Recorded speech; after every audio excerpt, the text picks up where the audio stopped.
આગામી માર્ચ મહિનામાં ઉજવાતા શ્રી રામ નવમીના પાવન અવસરને ધ્યાનમાં રાખી જૂનાગઢ શહેરમાં તૈયારીઓ તેજ કરવામાં આવી છે। જૂનાગઢ ખાતે ઉપરકોટ વિસ્તારમાં આવેલ રામજી મંદિરથી દર વર્ષે ભગવાન શ્રી રામની ભવ્ય શોભાયાત્રા નીકળે છે, જેને ધ્યાનમાં રાખી આ રૂટ પર ચાલી રહેલા વિકાસ કામોનું સર્વે અને નિરીક્ષણ કરવામાં આવ્યું। શોભાયાત્રાના રૂટ પર આવેલા વિસ્તારોમાં ભૂગર્ભ ગટર અને પાણીની લાઇનના કામો ચાલુ હોવાને કારણે યાત્રાળુઓને કોઈ અગવડતા ન થાય તે માટે અધિકારીઓ સજાગ બન્યા છે। જૂનાગઢ મહાનગરપાલિકાના કમિશનર, સ્ટેન્ડિંગ કમિટીના ચેરમેન હિમાલીબેન તેમજ ડેપ્યુટી મેયર આકાશ કટારાએ સ્થળ પર પહોંચી કામગીરીની સમીક્ષા કરી। અધિકારીઓએ સંબંધિત વિભાગોને કામ ત્વરિત પૂર્ણ કરવા સૂચના આપી, જેથી શ્રીરામ નવમીની શોભાયાત્રા દરમિયાન ટ્રાફિક વ્યવસ્થા અને યાત્રાળુઓની સુરક્ષા સુનિશ્ચિત થઈ શકે।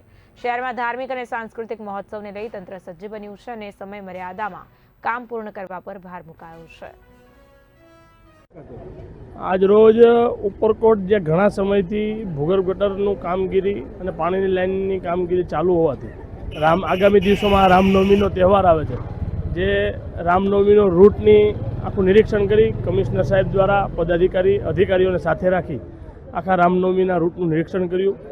હાલમાં અને 2-4 ગટરના પ્રશ્નો અધિકારીશ્રીને સાથે રાખી વહેલી તકે આ ગટરના અને પાણીના પ્રશ્નો પૂર્ણ થાય તે માટેની ખાસ અધિકારીઓને સૂચના આપવામાં આવી અને આગામી દિવસોમાં રામનવમી માટે સુચારું કોર્પોરેશન દ્વારા થાય તે માટેનું ખાસ નોંધ લેવામાં આવી છે।